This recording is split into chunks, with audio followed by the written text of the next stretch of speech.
Hello everybody, Shinjo here, and welcome back to another looking at seasonal anime. Not exactly the best title, but regardless, today I am here to look at the spring 2024 anime.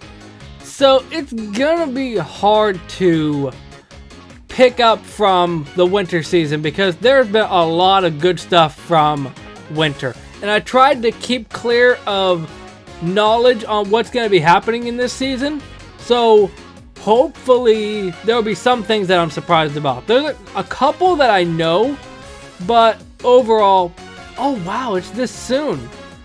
So obviously, starting in Konosuba Season 3, this is one that I did know about. I am looking forward to this. Obviously, it's Konosuba, so it's already going to be good, but it's going to be a nice change because after the Megumin season from last year, I believe that it was, that just didn't really vibe as well with me. Maybe because the rest of the cast wasn't involved, but I just didn't really like the solo Megumin season compared to the season with the rest of the cast. And then there's also Kimetsu no Yaiba's new season and Slime's new season. I actually didn't know that that was going to be happening so soon, especially Kimetsu no Yaiba's. And My Hero as well. Honestly, all of these I'm going to be watching. May not be super quick in catching up with the stuff, but I'm definitely going to be watching them. And then Mushoku Tensei and Misfit and Demon Academy. Don't really care about either one of those. Although in saying that, My Hero's new season isn't starting until May. So what are the dates for the other ones? Neither is Demon Slayers. Interesting. But regardless, I'm definitely going to be watching all of these. So after these two sections... Oh, is this? Well, let's go over this first. So, Spice and Wolf, I never watched the original, so this might be my chance to watch it. It says a new anime project, so I don't know if it's a new season or a sequel or something. And then Date A Live, I'm genuinely surprised that they're still making more of it. Personally, for me, I didn't really care much for watching it when I did watch it. Now this, Kaiju 8. I do remember hearing a lot about this, so let's see what it's actually about. Grotesque, Godzilla-like monsters called Kaiju have been appearing around Japan for many years. To combat these beasts, an elite military unit known as the Defense Corps risks their lives daily to protect civilians. Once a creature is killed, sweepers working under the professional Kaiju Cleaner Corporation are left to dispose its remains. Kafka Hibino, a 32-year-old man, is unsatisfied with his job as a sweeper. From a young age, he has aspired to join the Defense Corps to kill Kaiju for a living. After a few failed attempts, however, he gave up on his dreams and resigned himself to the mediocrity that provided a decent paycheck. Nevertheless, when an ambitious 18-year-old recruit named Leno Ichikawa joins his cleaning team, Kafka is once again reminded of his desire to join the military. Following a chain of unfortunate events and an interaction with the junior sweeper, Kafka encounters a parasite-type kaiju that forces its way into his mouth, turning him into a humanoid monster. With his newfound powers, Kafka aims to give his lifelong dream a final try. Interesting, because from what I can read, neither one of those characters are that girl with the twin tails that I've been seeing.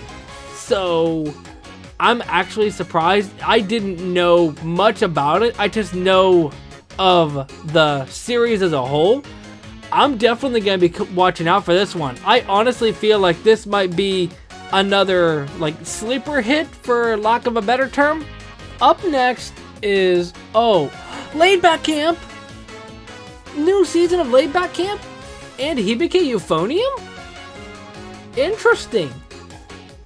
I mean, as far as KyoAni productions, Hibike isn't personally one of my favorites, but just because it's KyoAni in general, I might keep up with it.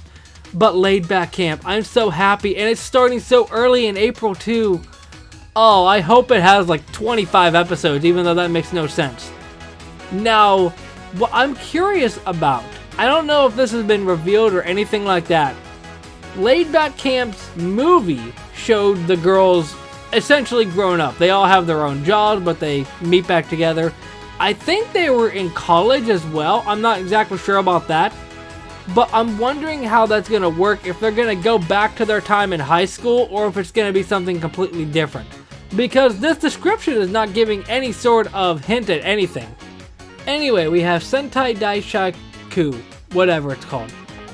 This looked very stylized actually before I even read this. 13 years ago, the nefarious monster army invaded Earth, but humanity's greatest protectors, the Dragon Keepers, defeated them in a single year. Oh, that's a metal name if I've ever heard one. Every Sunday since, the monsters have been forced to act out humiliating... Since the monsters have been forced to act out humiliating defeat after defeat in front of the unsuspecting public. Oh, so it's like a play performance sort of thing. Determined to change this, a single monster, D, that's an unfortunate name, infiltrated the Ranger Force. With the help of a mysterious ranger, Yumeko Suzuki, D managed to seize one of the Defiant artifacts, the only weapons capable of permanently killing the monster's immortal bodies. However, D's subsequent encounter with the Dragon Keeper led to his unfortunate end. So, who will stop them now? Interesting. If the show itself looks like the poster, I might actually vibe with this. It looks really cool just based off of the poster, and I hope it has a sort of children's book, comic book style like Osama Ranking did. And we have another romance, which is Hananoi-kun to Koi wa Yamai. I think I'm getting better at pronouncing these things. I don't know if you guys would agree. Hotaru Hinase is a first-year high school student who treasures her family and friends above all else. Unable to understand romance, she decides she will be content living without the experience of falling in love. While Hotaru is spending time at a cafe with a close friend, she witnesses the relentless breakup of a handsome honor student, Hananoi. Encountering him sitting alone in the snow on her way home, she extends her umbrella to him as a gesture of kindness. The very next day, Hananoi appears in Hotaru's classroom, asking her to be his girlfriend. Despite being rejected, Hananoi sticks closely by Hotaru's side, performing selfless acts in hopes of pleasing her. Hotaru begins to feel emotions she has never felt before.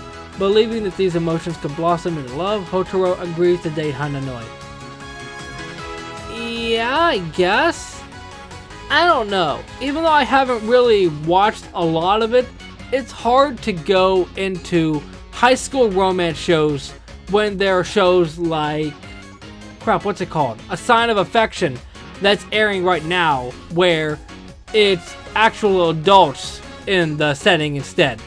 It's just hard to watch stuff from high school, even though I praised Laid Back Camp a little bit ago, so I don't know what you want from me. Next we have Windbreaker, which is an interesting name. Haruka Sakura wants nothing to do with weaklings. He's only interested in the strongest of the strong. Sounds like every shonen protagonist. He's just started at Furin High School, a school of degenerates known only for their brawling strength. Strength they use to protect their town from anyone who wishes it ill. But Haruka is not interested in being a hero or any part of this sort of team. He just wants to fight his way to the top. And it's from Cloverworks. That's interesting. It's not too complex of a synopsis, but it really gets the point across. I don't know, I think that may be a maybe that I watch. Now we have Jisan Basan Wakageru. Shozo and Ine Sato have been happily married for as long as they can remember. Even in their old age with wrinkles and cracking limbs, the strength of this love is evident by their precious bond. And then randomly one day, they wake up to find that they are young again. Hold on, happily married, right. Despite their newfound youthful and attractive bodies, Shozo and Ine remain the same as ever. It follows the story of a young old couple as they go about their daily lives, spend time with family, and defy the expectations of the youngsters. Yeah, sure. I feel like it would be a clever idea, especially if they keep the idea of, even though they're young kids, they use like old slang like totally radical dude or something like that, just to show that they're actually old. But I don't know, seems interesting enough. I feel like it might be a very wholesome show, but I'll just have to wait and see. This actually looks really cool. What's it? Tensei Kizoku Kante Skill Narigaru. An ordinary salaryman dies one day and is reborn as Ars Luvinet, the son of a noble. Although he isn't talented in magic or swordplay, he does have one thing that no one else possesses: appraisal. Using this ability, Ars can determine a person's current strength, how much potential they hold, and where their talents rest. This skill is especially useful in the present situation of the country.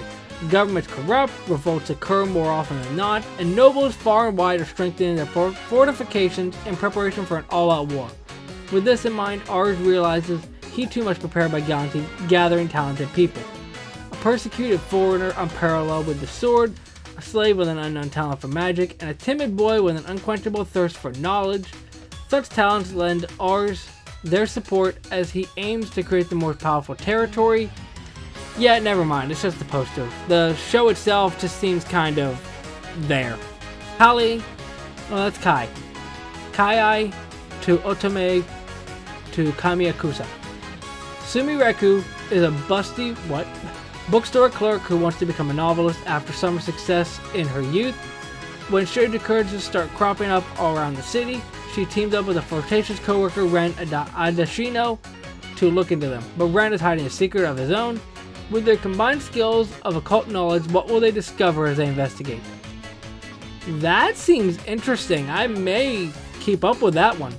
Oh, no, wait, that's all of it. Okay, so we have Yoru no Kurage wo Oyagenai.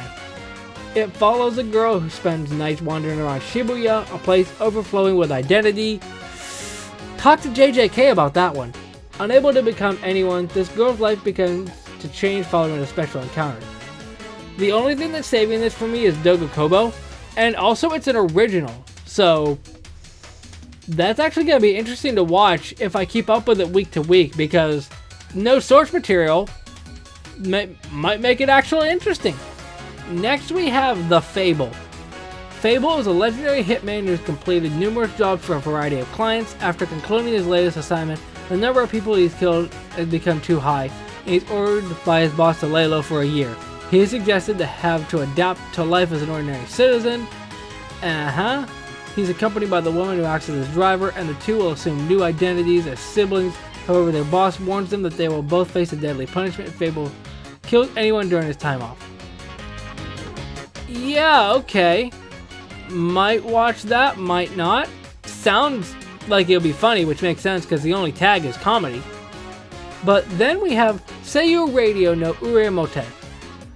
Alright, so we got Yuhi and Yasumi, two high school voice actresses who just happened to attend the same school and coincidentally got placed in the same class, and they're the two hosts of a radio weekly program.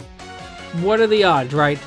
As fellow classmates and voice actresses, they show all the listeners their great friendship, at least on the surface. In reality, the quiet girl Chika and the Gyaru Yumiko are complete opposites, and they absolutely cannot stand each other. Off-air, chaos and insults erupt. On-air, they're the best of friends. Just where will this tumultuous relationship lead them?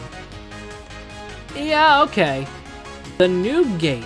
It's an online life or death game with tens of thousands of players. Thanks to Shin, the most skilled veteran player, the other players will finally be released from the game. Shin has killed the last boss and believes he is finally able to escape when he's blinded by a mysterious light. He finds himself in the game's world 500 years later. Okay. I mean, I don't know, it might be a good itch to scratch after Shangri-La Frontier is done, but I don't know. Girls band Cry. The main character drops out of high school in her second year and aims at entering a university while working alone in Tokyo. A girl is betrayed by her friends and doesn't know what to do. Another girl is abandoned by her parents and tries to survive in the city by doing part-time jobs. This world lets us all down all the time. Yep, nothing goes as planned, but we want something that we can continue to like. We believe there's a place where we belong, that's why we sing. And it's an original, and it's from Toei Animation. I feel like I have to watch this, at least give it one episode. Astronaut. Okay. Takumi, a gifted chef, was just let go from his job. He lands a gig at an old boarding house called Astro So, but hesitates to accept after learning he also must live there full time. That is until he meets the beautiful and charming caretaker Mira, and he is sold. The two begin working together and their connections deepen. But Mira has a secret.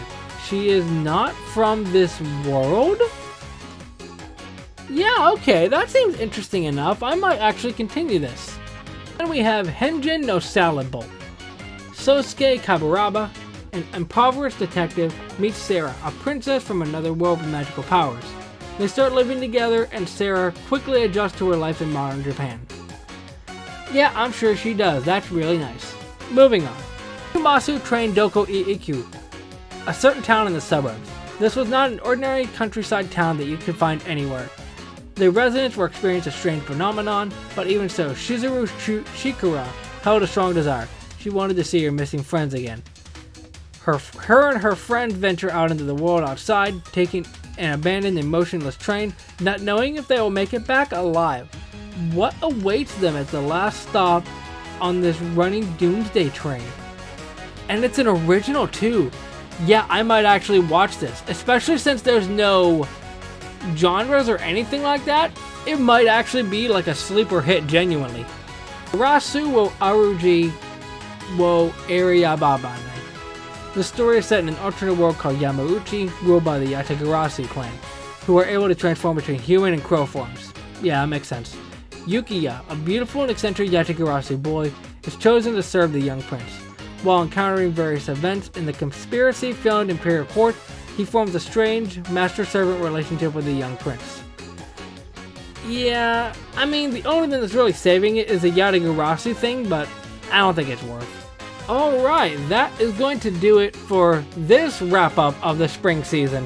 There were a couple at the very end that I didn't really read, but at this point, I've already been recording for a good chunk of time, so I don't want to waste any more time doing this. But anyway, if you enjoy, hit that like button down below. Let me know what you're looking forward to from this season. And yeah, let's see if any of this actually holds up from what I say here. I'll see you next time. Momentai.